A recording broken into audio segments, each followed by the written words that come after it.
Seperti inilah aktivitas sejumlah siswa sekolah dasar kelas 3 di Desa Tabarena, Kecamatan Selangit, Kabupaten Musirawas, yang harus belajar bersama di rumah tetangga secara online meski hanya menggunakan satu unit handphone.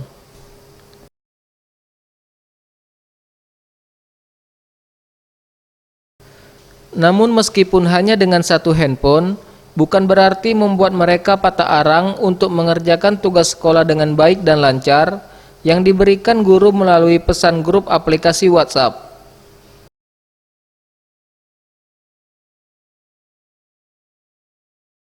Tampak para pelajar melakukan belajar bersama menjadi pemandangan tersendiri saat belajar di tengah pandemi COVID-19.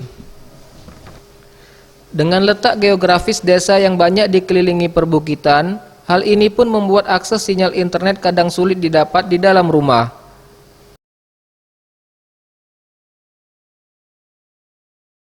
Ke sekolah pakai HP, cuma satu.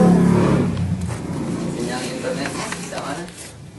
Sinyalnya agak putus-putus, jadi agak susah. Sementara itu, meski dengan keterbatasan akses belajar yang hanya menggunakan sistem daring ini, mereka tetap semangat untuk mengerjakan tugas demi meraih cita di masa yang akan datang.